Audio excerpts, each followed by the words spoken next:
मैं नायब सिंह ईश्वर की शपथ लेता हूं।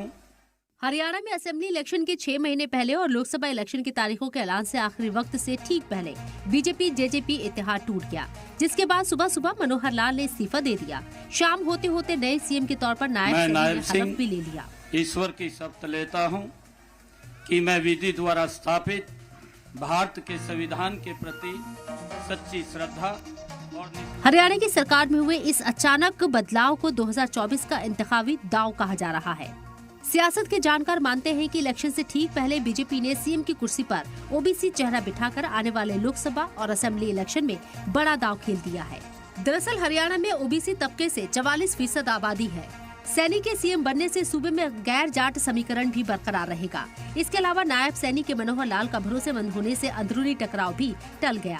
साथ ही नायब सैनी के मामलों से दूर रहने की वजह से इलेक्शन में फायदा होने की भी उम्मीद है। मगर मनोहर लाल की जगह नायब सैनी को सीएम बनाए जाने पर मुखालिफिन सवाल भी उठा रहे हैं। सवाल है कि मनोहर लाल की जगह नायब सैनी को सीएम बनाने के पीछे क्या हरियाणा में 9 साल की एंटी इनकम्बेंसी फैक्टर है? क्या ये आप और कांग्रेस के इत्तेहाद से मची खलबली है? क्या क़यादत बदलकर ही हरियाणा के सभी 10 लोकसभा सीटें जीतना मुमकिन है? क्या हरियाणा में नौजवान क़यादत को बागडोर देना सियासी स्ट्रैटेजी है? क्या मनोहर लाल के सीएम रहते नौजवान वोट छिटक रहा था?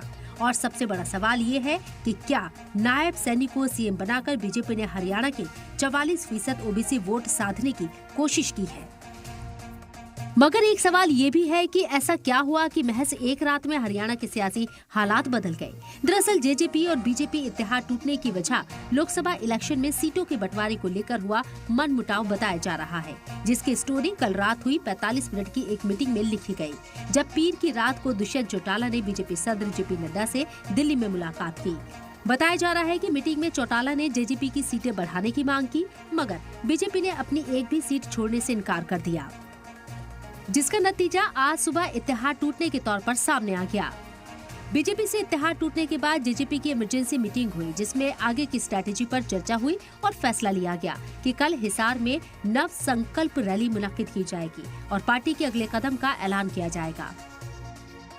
ये तय किया गया कि कल डॉक्टर साहब का जन्मदिन है, जिसको हम नव संकल्प रैली के रूप में मनाने जा रहे हैं।